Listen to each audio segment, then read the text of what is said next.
Haleluya, glory to God. Hanya kemuliaan bagi nama Tuhan. Saudara yang dikasih Tuhan, dalam program Panggilan Iman selalu membagikan kabar baik, yaitu firman-Nya. Dan inilah yang menguatkan iman kita. Iman percaya kita dari Tuhan. Saudara, tema yang saya akan bagikan mengenai buanglah hal sepele yang kurang baik. Saya tidak sempurna, atau memang kita tidak pernah sempurna, tetapi Tuhan Yesus sempurnakan kita dalam segala karakter, sifat, atau kehidupan kita sehari-hari. Jadi saudara, pedoman kita, petunjuk kita adalah firman-Nya.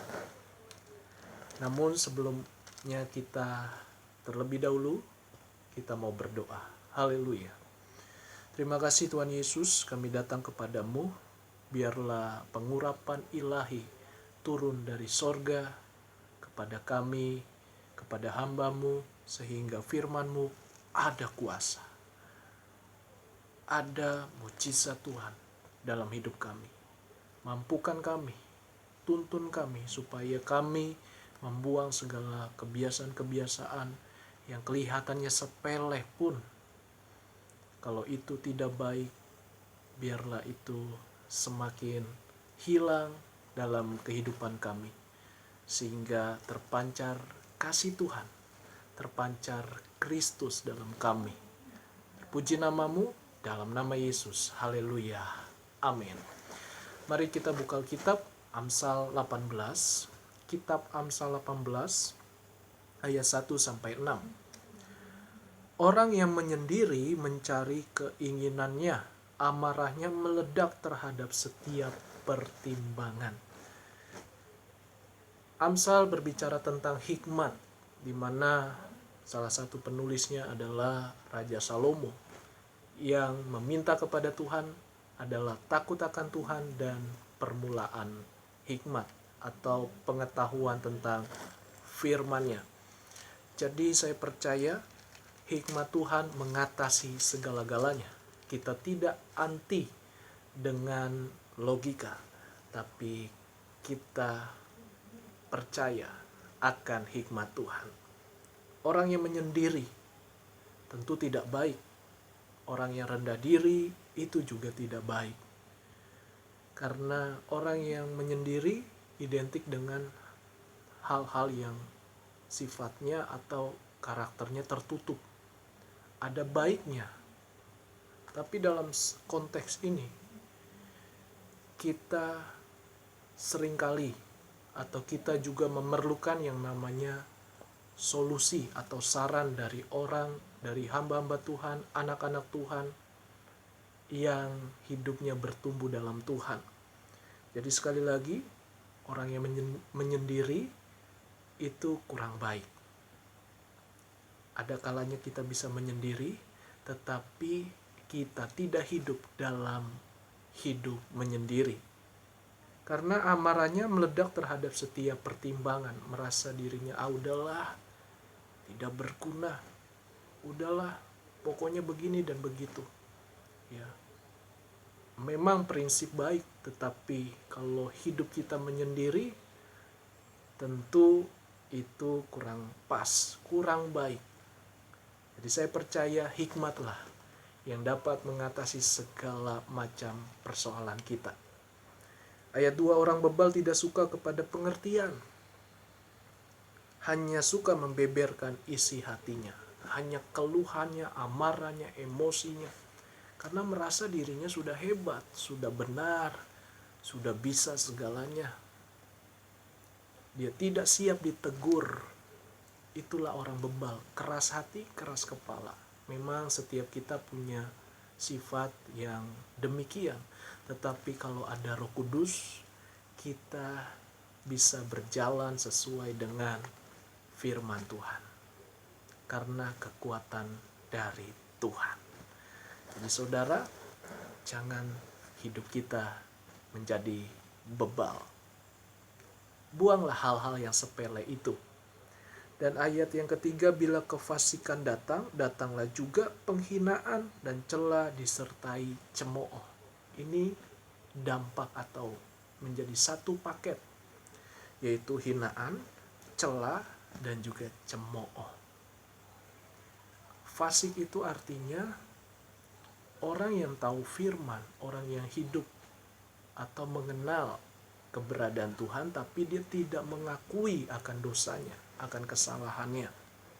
Atau bisa juga disebut orang fasik adalah orang yang tidak beriman, yang tahu keberadaannya tapi tidak mau percaya akan perkataan firman Tuhan. Pada intinya adalah hikmat mengajar kita, janganlah kita kompromi dengan hal-hal yang demikian. Jadi Bapak Ibu Saudara, buanglah hal sepele ini, hal yang kelihatannya kecil atau kelihatannya sepele. Kalau kita kompromi ya dengan orang fasik, sangat berbahaya bagi kita, kehidupan kita juga. Tuhan tidak larang kita untuk bergaul, tapi kita bisa mengerti, hikmat kita bisa dituntun, bisa berjalan apakah ini benar, apakah ini maksud Tuhan, apakah ini tujuan Tuhan. Ayat 4, perkataan mulut orang adalah seperti air yang dalam. Ya, perkataan orang itu nggak ada ukurannya. Perkataan orang bisa membangun, bisa menjatuhkan, bisa menghina, bisa mematikan. Jadi saudara bisa memilah. Kalau memang itu tidak membangun kerohanian saudara, tidak membangun hubungan saudara dengan Tuhan, atau membawa saudara terjerumus dengan dosa, dengan hal-hal yang kelihatannya nikmat tetapi membawa saudara sengsara, hati-hati. Sekalipun itu sepele, kalau tidak baik harus kita buang. Mari kita ikuti pedoman dari kitab Amsal ini. Tetapi sumber hikmat adalah seperti batang air yang mengalir, mulai dari akarnya, lalu ke batangnya, dan akan bertumbuh semakin menjadi besar dan berbuah. Demikianlah orang yang hidup di dalam Tuhan, dia terus bertumbuh dalam proses terus bertumbuh dengan rencana Tuhan. Jadi Bapak Ibu Saudara, sumber hikmat adalah berkat. Seperti batang air yang selalu hidup dan terus bertumbuh. Apapun badai kehidupan, dia tetap teguh, tetap berdiri kokoh karena iman, karena perkataan firman, karena ada hikmat Tuhan. Dan ayat 5, tidak baik berpihak kepada orang fasik, ya. Artinya kita kompromi dengan hal-hal dosa, dengan hal-hal yang keras hati, tidak berkenan kepada Allah, dengan menolak orang benar dalam pengadilan. Karena kita mendapatkan keuntungan yang besar, sehingga orang yang benar itu, orang yang tulus itu, kita hina dia, kita jatuhkan dia. Ibarat kasar, kita buang dia, kita hempaskan dia. Saudara, kelihatannya sepele, tapi kita sudah kompromi dengan namanya dosa. Buang itu. Jangan ada di hidup kita. Sekali lagi, kita tidak sempurna, tetapi kita disempurnakan karena ada firman. Saya tidak sempurna, tapi ada firman yang bisa mengubahkan kita. Ayat yang ke-6, bibir orang bebal menimbulkan perbantahan, dan mulutnya berseru meminta pukulan. Ya, orang bebal seperti bangsa Israel, sudah Tuhan sertai, Tuhan tolong mereka pada waktu mereka diperbudak di padang gurun.